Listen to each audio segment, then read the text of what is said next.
नमस्कार and welcome to my YouTube channel English for all. This is Manish Rai. आज प्रस्तुत है ए स्टोरी ऑफ इंग्लिश से। जी बच्चों, वर्ग 12 की पुस्तक ए स्टोरी ऑफ इंग्लिश से चैप्टर 5 जिसका नाम है मॉडर्न इंग्लिश। जी बच्चों, वर्ग 12 से चैप्टर 5 जिसका नाम है मॉडर्न इंग्लिश, आधुनिक अंग्रेजी। तो आइए आज की वीडियो की शुरुआत करते हैं। लेकिन बच्चों, वीडियो की शुरुआत करने से पहले आपसे एक हम्बल रिक्वेस्ट है। यदि आप इस वीडियो को देख रहे हैं तो प्लीज़ चैनल को सब्सक्राइब करें और वीडियो को लाइक करें। फिर से मैं दोहरा रहा हूं, यदि आप इस वीडियो को देख रहे हैं तो प्लीज़ चैनल को सब्सक्राइब करें और वीडियो को लाइक करें। तो आइए, मॉडर्न इंग्लिश की शुरुआत होती है, आधुनिक अंग्रेजी की शुरुआत होती है। बच्चों, आपको ज्ञात है कि आधुनिक अंग्रेजी की अवधि जो है ना 1500 ईस्वी से अब तक की अवधि को हम लोग मॉडर्न इंग्लिश की अवधि मानते हैं। तो लिखा कि the English from 15th century till now. Till now का मतलब होता है अब तक। जी बच्चों, टिल नाउ मतलब होता है अब तक, यानी 15वीं सदी से लेकर के आज तक की जो अंग्रेजी है ना, इज कॉल्ड, कही जाती है मॉडर्न इंग्लिश, आधुनिक अंग्रेजी। यानी 15वीं शताब्दी से लेकर के आज तक की अंग्रेजी को हम आधुनिक अंग्रेजी के नाम से जानते हैं। इट इज़ नाउ प्रैक्टिकल, यह बड़ा ही व्यवहारिक है। इट इज़ नाउ प्रैक्टिकल, यह बड़ा ही व्यवहारिक है टू डिवाइड दिस पीरियड, कि हम इस अवधि को बांट दें। डिवाइड मतलब बांट देना होता है। यह बांट देना बड़ा ही व्यवहारिक है इनटू मॉडर्न इंग्लिश 1 एंड 2, यानी जो 1500 ईस्वी से लेकर के आज तक की जो अवधि है जिसको हम मॉडर्न इंग्लिश कहते हैं, आधुनिक अंग्रेजी कहते हैं ना, तो इस पीरियड को दो हिस्सों में बांट देना बड़ी व्यवहारिक है। एक हिस्से को मॉडर्न इंग्लिश 1 कहते हैं और दूसरे को मॉडर्न इंग्लिश 2 कहते हैं। फॉर द सिंपल रीज़न, इसका कारण बड़ा आसान है, सिंपल है। क्या है सुनिए, दैट की सोशल, सामाजिक, टेक्नोलॉजिकल, तकनीकी एंड पॉलिटिकल और राजनैतिक डेवलपमेंट्स मतलब विकास in and outside England, in and outside England यानी इंग्लैंड के भीतर और इंग्लैंड के बाहर के देशों में इन द लास्ट 500 ईयर्स, पिछले 500 वर्षों में हैव अफेक्टेड, प्रभावित किया है the structure and use of English. कहने का मतलब है कि 1500 ईस्वी से लेकर के अब तक की अंग्रेज़ी की जो ये काल है ना, इसको हम आधुनिक अंग्रेजी का काल कहते हैं। इसको दो हिस्सों में, मॉडर्न इंग्लिश 1 और मॉडर्न इंग्लिश 2 में बांट देते हैं। इसका साधारण सा कारण है कि पिछले 500 वर्षों में इंग्लैंड के भीतर और इंग्लैंड के बाहर के देशों में सामाजिक, तकनीकी और राजनीतिक जो विकास हुए हैं ना, हैव अफेक्टेड, इन्होंने प्रभावित किया है structure and the use of English. इसने अंग्रेज़ी के उपयोग को, इसने अंग्रेज़ी के प्रयोग को और अंग्रेज़ी के बनावट को व्यापक रूप से क्या किया है, प्रभावित किया है। बट इट्स बेसिक नेचर, लेकिन अंग्रेज़ी की जो बेसिक नेचर है, जो बच्चों इसकी मूलभूत प्रकृति है ना, has not Altered much. Alter मतलब चेंज, लेकिन जो इसकी बेसिक स्ट्रक्चर है ना अंग्रेज़ी की, हैज़ नॉट अल्टर्ड मच, इसमें बहुत ज़्यादा परिवर्तन नहीं हुआ है, यह कमोबेश एक समान रही है। इट इज़ इंटरेस्टिंग, यह बड़ा ही रोचक है। इट इज़ इंटरेस्टिंग, यह बड़ा ही रोचक है to chart the course of this language over the years and understand, यानी यह समझना बड़ा ही रोचक है कि कैसे इस भाषा ने, है ना, कुछ वर्षों के दौरान अपने कोर्स को क्या किया है, बदला है। यह समझना बड़ा ही रोचक है। And how it has established, और कैसे इसने अपने आप को, इटसेल्फ को इस्टेब्लिश किया, स्थापित किया है इन द वर्ल्ड, दुनिया में, as an international link language. Link language मतलब जोड़ने वाली भाषा। यानी यह समझना बड़ा ही मज़ेदार है कि कैसे अंग्रेज़ी ने अपने आप को दुनिया में as an international link language, एक अंतर्राष्ट्रीय जोड़ने वाली भाषा के रूप में इस्टेब्लिश किया है, स्थापित किया है। And A power house of literary activity. Literary activity का मतलब होता है साहित्यिक क्रियाकलाप या साहित्यिक गतिविधि। यानी यह समझना बड़ा ही रोचक है कि अंग्रेजी ने कैसे अपने आप को दुनिया में इंटरनेशनल लिंक लैंग्वेज के रूप में और साहित्यिक गतिविधियों के पावर हाउस, शक्ति के केंद्र के रूप में स्थापित किया है। बच्चों, लिंक लैंग्वेज कहने का मतलब हुआ कि दो देशों के बीच जो भी बातचीत होती है, जो भी ट्रेड होता है, जो भी कॉमर्स होता है, जो भी कम्युनिकेशन होता है ना, सब अंग्रेजी के माध्यम से ही होता है। इसलिए अंग्रेजी को हम लिंक लैंग्वेज कहते हैं और अंग्रेजी ने अपने आप को लिंक लैंग्वेज के रूप में और लिटरेरी एक्टिविटी के पावर हाउस के रूप में इस्टेब्लिश कर लिया है। और यह समझना बड़ा ही क्या है, रोचक है। टुडे, आज English occupies an enviable position. Enviable position का मतलब होता है बहुत बड़ी स्थिति। जी बच्चों, आज अंग्रेजी की स्थिति जो है ना, बड़ी व्यापक है। As the official language. Official language का मतलब होता है आधिकारिक भाषा, मतलब सरकारी भाषा। तो आज अंग्रेजी ने अपने आप को सरकारी भाषा के रूप में क्या किया है बच्चों, स्थापित किया है। कहाँ कहाँ सुनिए, इन ऑल वर्ल्ड फोरम्स, यानी जितनी वैश्विक मंच हैं, फोरम्स हैं ना, उन सभी फोरम में सरकारी भाषा के रूप में अंग्रेजी ने आज अपने आप को स्थापित कर लिया है। मैं कुछ फोरम्स के नाम बताऊंगा, such as the UNO, United Nations organisations का नाम संयुक्त राष्ट्र संघ। तो जैसे संयुक्त राष्ट्र संघ जो है ना, एक इंटरनेशनल फोरम है, तो उसकी सरकारी भाषा क्या है, अंग्रेजी है।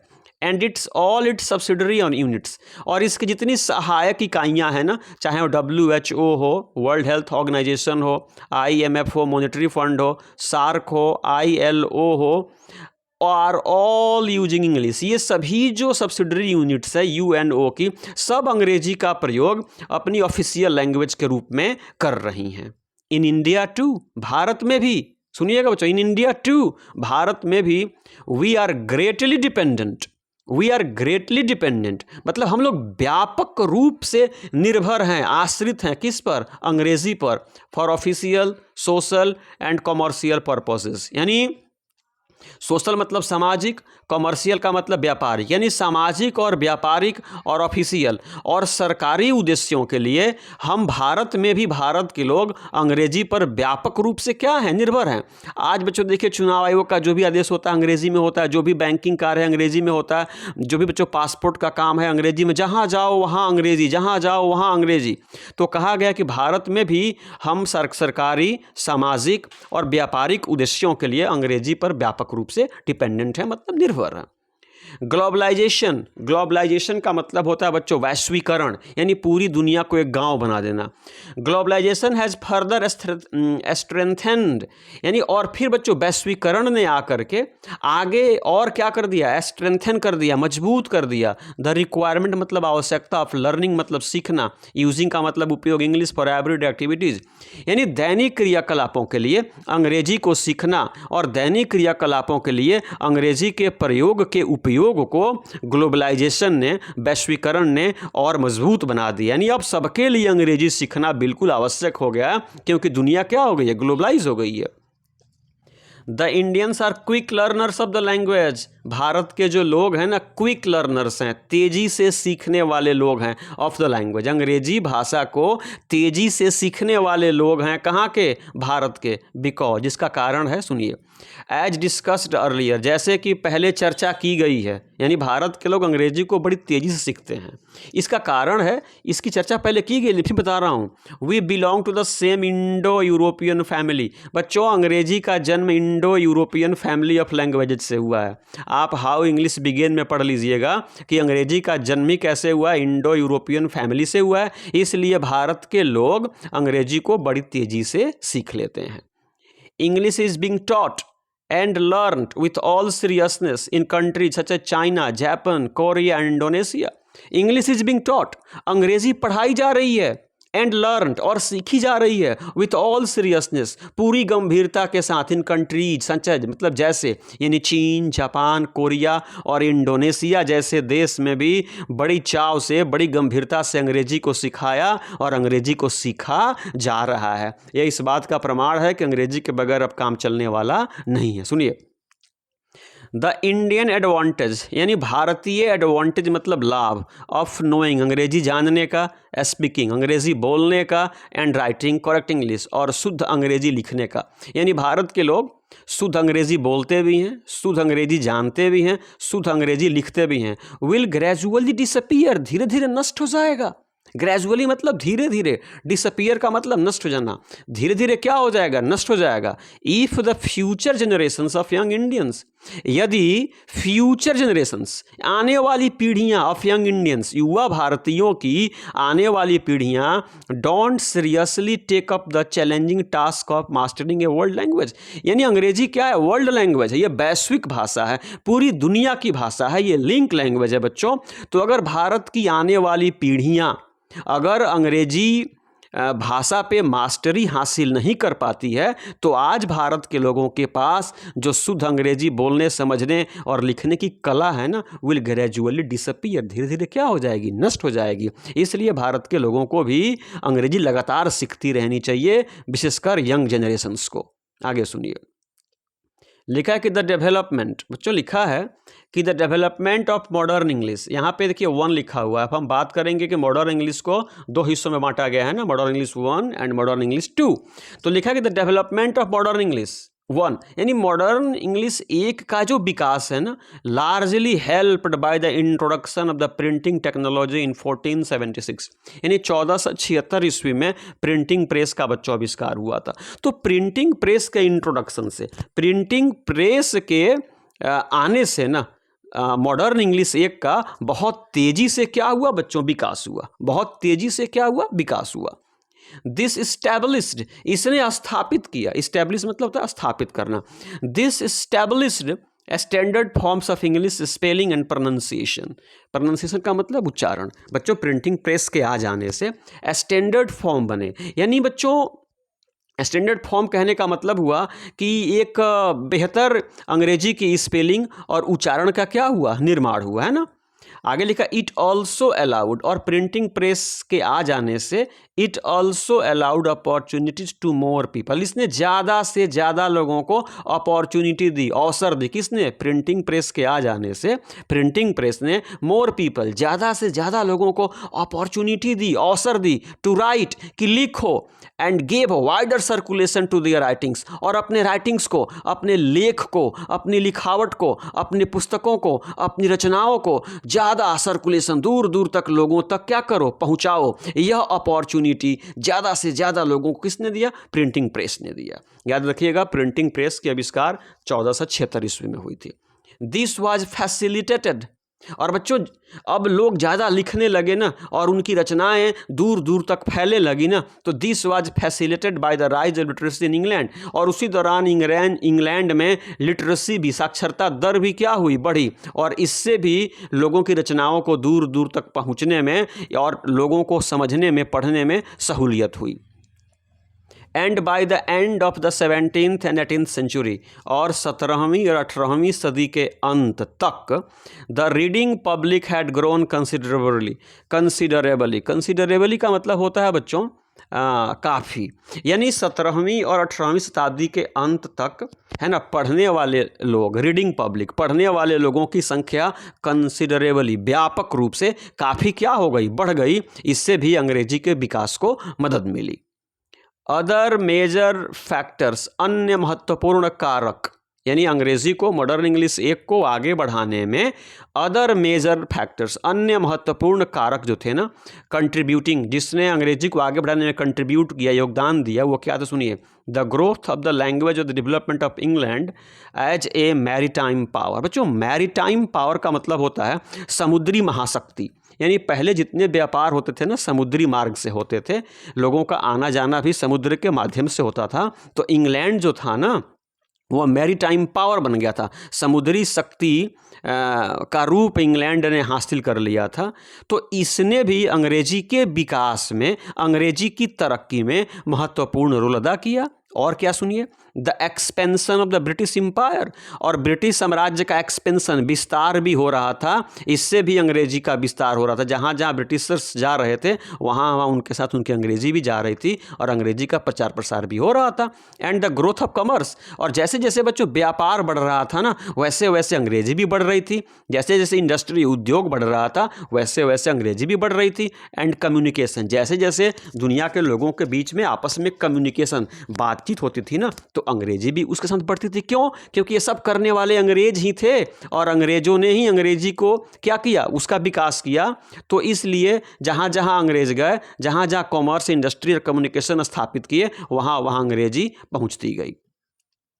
To major well known events, well known का मतलब जाने माने, इवेंट्स का मतलब घटनाएं, यानी इन यूरोप में दो और बड़ी जानी मानी घटनाएं घटी, बड़ी घटनाएं घटी, नेमली नामक। एक का नाम है रिनेशंस। रिनेशंस का मतलब पुनर्जागरण काल होता है, 14वीं से 16वीं सदी मानी जाती है। तो इंग्लैंड में रिनेशंस हुआ एंड द रिफॉर्मेशन, और बच्चों धर्म सुधार हुआ ना, तो इसका भी बड़ा प्रभाव रहा अंग्रेजी के विकास पे। Had far reaching effects. Far reaching effects का मतलब होता है दूरगामी प्रभाव ऑन द इंग्लिश लैंग्वेज। यानी जो रिनेसेंस हुआ, जो पुनर्जागरण हुआ और जो धर्म सुधार आंदोलन हुआ ना बच्चों अंग्रेजी भाषा पे, उसका फार रीचिंग इफेक्ट्स, उसका बड़ा ही दूरगामी प्रभाव पड़ा। उसने अंग्रेजी को वर्ल्ड पटल पे और मजबूती प्रदान की। अब बच्चों आगे अब देखते हैं वोकैबुलरी देखेंगे।